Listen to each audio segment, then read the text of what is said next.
Am I a rebel sewist? Am I just a sewist? Am I a creative sewist? Am I a creator? I will leave it out, sometimes to my own detriment.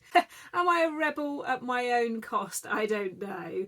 It's really good for your brain. So I would say rebel sewing is good for you.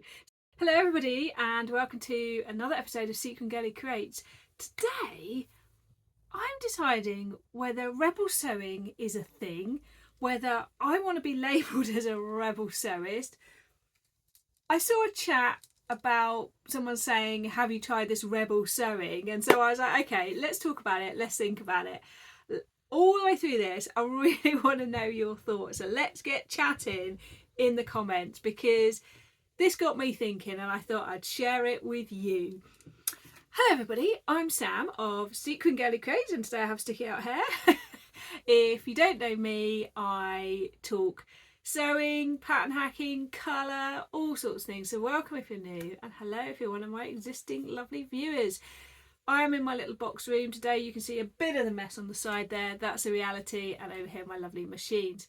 So I saw this little chat where someone said, oh, I'm thinking about trying this rebel sewing. So I was like, I thought I'll have a little read of what people think. So what it appeared from in this chat was that the people in there thought rebel sewing was not following the rules. Well, that's a tricky one, isn't it? Because what are the rules? Is that the rules of the sewing pattern, the rules that you were taught by a sewing teacher, if you were taught by a sewing teacher, the rules in a particular book, what are they? If you trained as a tailor or somebody like that, you might have the rules of the establishment. But if we rewind back a bit, someone like myself, I had about 2 years of textiles at school, made an apple cushion. No one taught me anything about how to clip the curve or anything. Got told off if we let our Benina bobbins rattle in the sewing machine, and we're always made to put the scissors back correctly. So not much for me to base on there. So then the only thing I've got as a base point would be following the sewing pattern. So for me, that's the closest thing to the rules of the expected way to do something. So first of all, do you have a remit of what you think the rules are? So to me, when I thought, well, what is rebel sewing to me? Rebel sewing is when you do it your way, not the must do or the have to or the everyone else does way. So that's my definition of rebel sewing. So then the question is, am I a rebel sewist? Am I just a sewist? Am I a creative sewist? Am I a creator? Well, let's explore a little bit, because it is a very personal thing, and maybe what you might get from today is that actually you can break outside of your confines, whatever they are, rather than just following what you think you have to do. And maybe that's more what it is what do we think we're supposed to do, or what is it we're led to believe that we should be doing? So for me, the first thing I started to find myself doing was when I'd sewn a few patterns, I began to find my preferred way. So for example, my preferred way of doing a sleeve, my preferred way of doing a waistband or a pocket. So the second you start to find a way that you like, for example, I much prefer, where possible, to put a sleeve in on the flat, so when the side seam is not done, so that you're not setting in a 3D shape, a curved shape into something, so everything's on the flat. Not all patterns tell you to do that, but for me, I often rebel and go, not doing it that way, I'll do the way I like, thank you very much. Sometimes though, I still might have to do it set in, because there's a very specific reason to set it in, because it might be the style of sleeve or something. And I think that's what's the most rebellious thing, is picking and choosing when you want to do something. So I love to sew a sleeve in a certain way, but I will always read ahead on a pattern and see if there's a reason to do it a different way. And the other day I did one, the more traditional, fitting it into the sleeve hole, because it's what needed to happen with the kind of finish that was happening. Then there's another way that I often break the rules, is when it says use interfacing. If you are a long-standing viewer, you will know my opinion on interfacing. I do not love it. I do not love it to the point where I will leave it out sometimes to my own detriment. So I have a thing about like the sound and the way my clothes feel, and that's just a personal preference, but I realise that actually it's the quality of the interfacing. So sometimes I won't put it in because honestly the fabric is stiff enough that it doesn't need it. Other times I really should put it in and I regret not putting it in. Other times I've put it in and regret putting it in. So am I a rebel at my own cost? I don't know.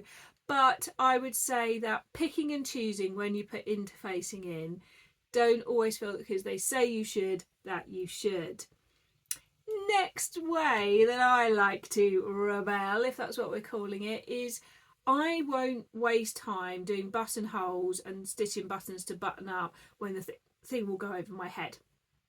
Why? Life is too short. My machine, my lovely Janome, which I've had a long time, and I don't agree about buttonholes. So there are times when my machine and I do not agree on buttonholes. So why? Why would I stress myself out with sewing a buttonhole for no reason? So what I do is stitch the plackets together, or I stitch the buttonhole on to hold the placket together, and then you still get the movement, but you've not wasted time on buttonholes. Do you do any of these things? I'd love to know. And then the next way I like to rebel is I ask myself a lot of questions. I talk to myself a lot when I'm sewing, I have to say. So one of the questions I ask myself is, could this be done in jersey, or the reverse? Could this be done in woven? And actually it has produced some of my best outfits. So I made the Seasons of Ease Summer in New York dress, which is designed for woven with a zip. And my first reaction is, if I did it in jersey, I wouldn't need a zip. So I like to keep a stash of old duvets, cheap fabrics, that just a small collection. That means when I want to test out an idea, I can get one of those and give it a try. And for me, I love it. To me, it's experimenting. And I think this is the thing, is not being afraid to make mistakes. We can sometimes be led to believe that every single sewing project needs to be a win, a success, but actually sometimes the success is in the enjoyment of trying something out, the enjoyment of being creative, with playing. And this is your hobby. It's okay to play and have that as a piece of scrap fabric you'll use another time. So I challenge you to ask that question: could I make it in jersey, or could I make it in woven? If you haven't, because it's definitely worth trying these things out. And some patterns work better than others for that, but it is definitely one to give a try to. The next question I often ask is, could I change something? Like, could I shorten or lengthen it, or shorten or lengthen the sleeve, or could I change the sleeve? So let's have a little think about that. Here is a sleeve from one of my patterns that I am sewing up. It's the Twig and Tail Vista Top, and this is the straightforward sleeve that comes in the sleeve pack. So Twig and Tail, as a pattern company, really encourage you to play and change things up. So took the straightforward sleeve and had a read up of how to make a leg of mutton sleeve, which is where you get the poof at the top down to a straightforward sleeve at the bottom. So got a bit of tracing paper, a bit of wrapping paper, traced off the sleeve and started cutting.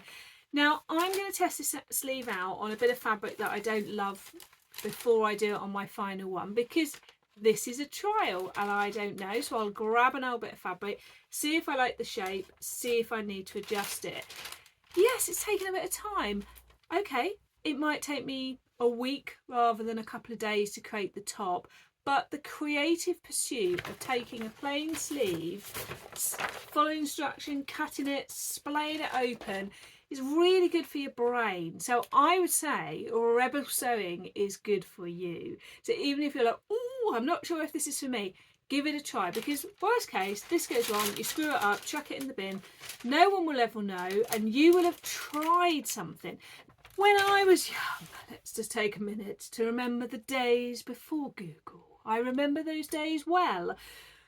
You had to go to the library if you wanted to do something like this, or hope that you knew someone with the knowledge. Now you can search up, you can follow a written or a video instruction. So why not have a go? You've not even got to leave the house. And as I say, I've got no specialist equipment here. This is wrapping paper and a bit of tracing paper, but it doesn't have to be tracing paper. It could be a bit of newspaper, whatever you've got kicking around the house. Try out a new sleeve. Now the good thing is, if it's a sleeve that's going to be gathered at the top, you don't need to worry about this fitting the sleeve hole. So pick something that takes you that little step towards being a rebel, a player, an experimenter, but not so far you're completely lost. So let's think if there's anything else. So I'm thinking about fabrics. They might say do it in a medium weight, try it in a lightweight, see how it changes the way it looks. They might say cut the back on one piece. You could cut the back in two pieces and change the direction of one of the fabrics. I love to do that with stripes, is you can rotate a part. So you could rotate the pocket, you could put the yoke on a diagonal. So just manipulating your fabric a bit, changing the direction, adding a yoke in when a yoke doesn't exist. I love that one, because all you've got to do is cut the top of the back piece off, but remember you need a seam allowance on the two pieces. So just think of the things that you know. If you're joining fabric together, you need a bit of an allowance to do that. And suddenly you can add a back yoke. That means you could do it in a contrasting fabric, or as I say, put the fabric on the diagonal, or you could do it in a completely different colour, just to have an interesting piece at the back of your top. If you are thinking about being a rebel and creatively playing with something, as I say, use some scraps, use an old sheet, an old duvet to get you started, because it's a great way of trying something without being invested in your best favourite fabric. I have some clothes that I no longer wear. They're waiting, like we like to do in the UK, to take to the charity shop. So if I happen to get one of them and cut it up instead, it's still having a new life. I think sometimes we get a bit like overly precious. The point of fabrics, if you're not using them for what they are, is can you repurpose them? And actually, once I've done a toile, if it doesn't work, I can use those scraps to stuff things, to be rags, so it's never wasted. Few tips for you if you're going to have a go at this kind of mindset is, number one, embrace imperfections, embrace mistakes, because you are playing, you are being creative, and that really is good for our brain. Science tells us that. Google it, you'll see it, it'll prove it to you. There's a great book too, I'll put a little thing here. It's really important for us. I like to share my fails because I like to let you all know that everything goes to plan. So it's okay if it doesn't end up as a finished project. Trust your instinct. When you're trying things out, have a go. Lay things together. Does it sit right? Does it feel right? When you're cutting out that sleeve, you might be like, don't want to do it in my best fabric. Just do a sleeve, and just put a sleeve on your arm and see how the sleeve looks before you fit it into anything. You don't have to make the whole garment. You could just make one side and a sleeve to see if you like it first. Talk to other sewists, because you will be surprised what other sewists like to do. So let's get chatting in the comments about this. How do you like to be a rebel, to play, to hack? What's your favourite thing that you like to do? Because actually, if we talk to each other, we'll boost each other and get ideas. I get some of my best ideas from the comments that people leave on YouTube. So my challenge to you is to have a go, try something out, do it the way you like to do it instead of the way the pattern says it. And as a beginner, that might not be your first step. You might need to sew a few things first to find out what you like. Last summer, I sewed a lot of pairs of trousers, and I found out from doing that by trying about 4 different waistbands, which waistband style I like, which pocket style I like. And that's part of it, is try things, follow some instructions, follow some different patterns, break out of the same pattern company. So if you are a big 4 sewist and you always sew those, get yourself an independent pattern company pattern. Try one out, because you might find something that you didn't know. That might be your rebellious thing for 2025, is to use a different pattern company. Or if you're always an indie pattern shopper, try a big 4 pattern, see what happens, see what you think. And of course, if you want to hear more, because I am always sharing my hacks, my trials, then make sure you are subscribed, because that way you will get alerted and shared when I have a new video out. If you click on the notify bell, then it even will tell you when they come out, so you don't have to stumble on them. That is it for today. I challenge you all to go off and play with your sewing and have a go and try to lose the fear of it going wrong. Just don't use your best fabric. Leave me a comment below, let me know how it goes, and if you want more resources and ideas, have a click on that join button that you can see and have a watch of my video. Nothing bad will happen when you click, it just tells you about it. Catch you again soon. Bye.